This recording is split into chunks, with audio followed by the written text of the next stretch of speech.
Hi, welcome back to SYNOLOGY Online. My name's Ray, owner of SYNOLOGYOnline.com.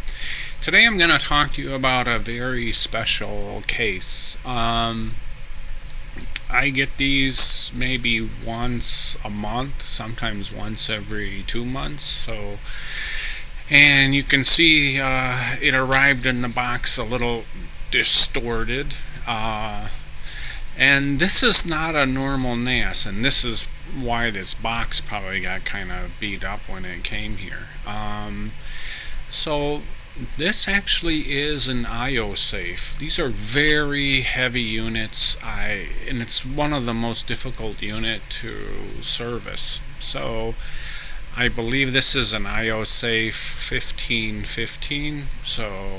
And basically the Iosafe 1515 is really a DS 1515 Plus that is put into a fireproof, earthquake-proof. It's basically one of the most secure places you can put your data. That's for sure. It can be locked down, and believe me, if your house is in a fire or there's an earthquake and the whole building collapses, your Iosafe will definitely be there, and everything will be as normal as possible. So you can you can't pick these up that easily. In fact, if you're a little older, it might take two people to pick one of these up because they are extremely heavy. I think trying to maneuver one of these on the bench is like 60, I think it's 60 pounds or 70 pounds when it's got drives in it. It's very heavy. You can actually ship drives with this unit. It's the only unit you can ship drives with it because the drives are pretty much locked down and secured. But anyways,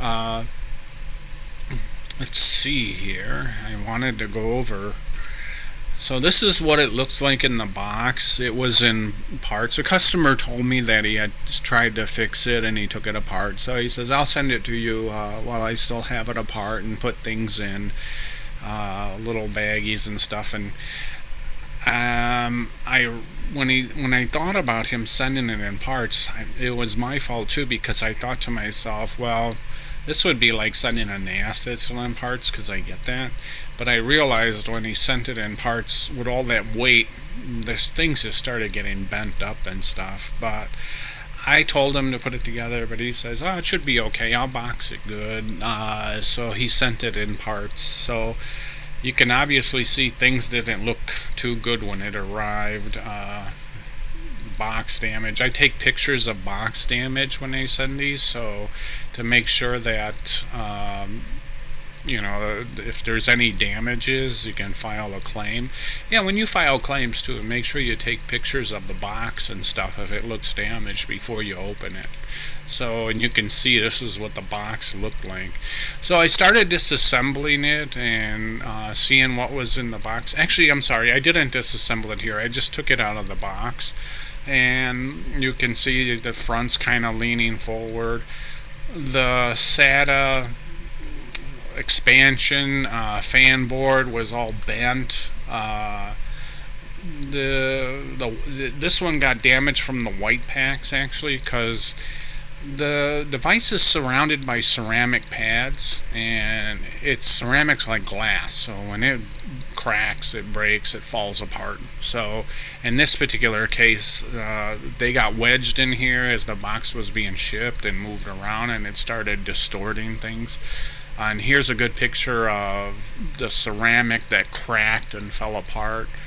And these actually, they're rocks. I mean, you can throw these just like rocks. They're hard, and this is why that fireproof built design is like this.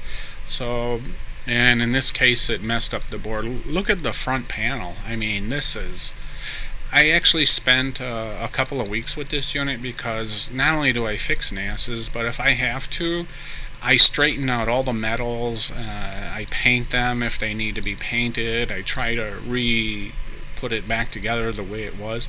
And these units have very special parts in them, so if any of those parts go bad, you gotta have parts for an Iosafe. The only thing in here that's 1515 plus is the motherboard and power supply, and that's it.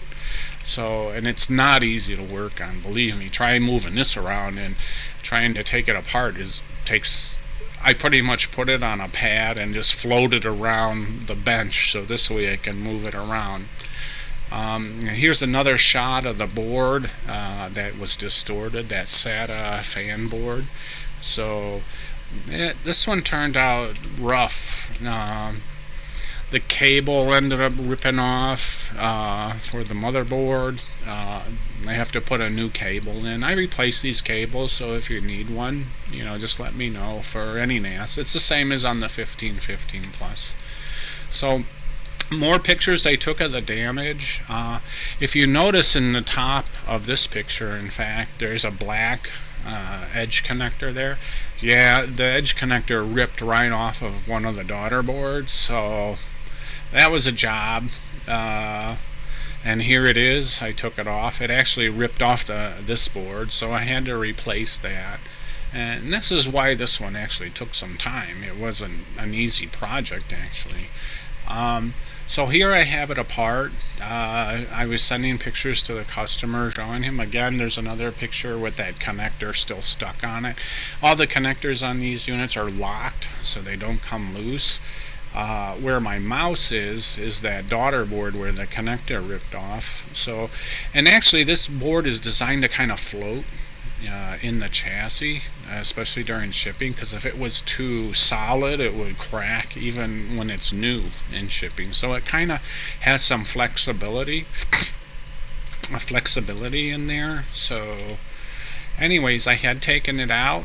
The board was out. I took some pictures of it, sending to the customer. You can also see down at the bottom one of the SATA cables connectors came undone. This is the SATA expansion connector.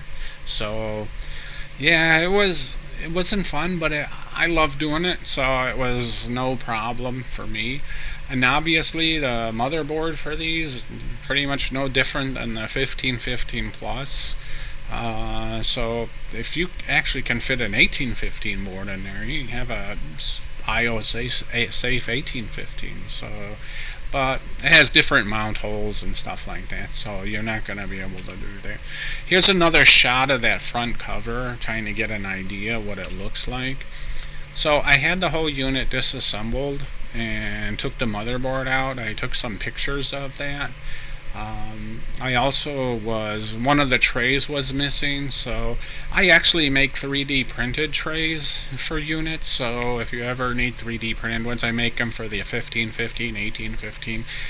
This is one for the Iosafe that I was working on. So, and I actually didn't make them before, but once I had one with one missing, I decided I would start getting an idea, the sizing for building one. So, by the way, this is an upside down picture because I actually have to flip the unit upside down to remove the ceramic pack and the drive bays. So here I am, I'm back on that daughter board, and I was doing some testing and getting an idea also how I'm going to put this connector, the replacement connector on it. So anyways, I put it together as best I could. I was able to actually locate another tray of this. Surprisingly, in my parts I had one, so I didn't even know I had it. So I actually had a couple of parts for the Iosafe, and I put it together. So you're starting to get an idea of what it looks like when I was done. And like I said, this was a very tough job. It was the Iosafe repairs are some of the toughest. In fact, I have a 1522, an Iosafe 1522 that came in, so I'm working on that one. That one should be done pretty soon. It had a bunch of parts on the motherboard that needed changing, but I'm working a little bit more on that one. The design is totally different. So the thing about Iosafe is they take motherboards out of, or Synology sends them motherboards and power supplies, and Iosafe puts them in their product. So, and I think for example, this is a 1520. I mean, not this one. The one I have is a 1522 Iosafe. You can actually take a 1522 plus motherboard and put it in here. It's the same thing. So nothing different. Same with the 1515. You can take a 15 plus motherboard from a NAS and put it in a 1515 Iosafe. Same board. So these were pictures of it. I ended up having to do a little bit more touch-up work to it because you can see the bend here and stuff. So I ended up taking this cover off and redoing it. So, and I was going through some pictures. I mean, compared to what it looked like when it came in, which was a complete disaster. I wasn't even sure I was going to be able to save this one, but I do the best I can to save whatever I can. The bottom fan needed changing, so I put a new fan in there. So this is kind of what the finished design looks like, other than the front that was actually changed. So that customer made this for me. It's crazy. So here we go. Another couple of pictures here. But I wanted to point this out to you so you can see actually some of the things I go through here, because it gets pretty busy, it gets crazy, and this is the kind of work we end up doing. In fact, let me see. This is the video of when it was done. Oh, I didn't have the codec set it, so I'm sorry. Actually, what am I doing? I could actually, let me see. Should be able to still do this. Yeah. So that's what it looks like. There we go. Actually, it looks pretty good. So, me actually talking in the background. So, it came out pretty good. I was pretty happy with it. But anyways, thank you for stopping by.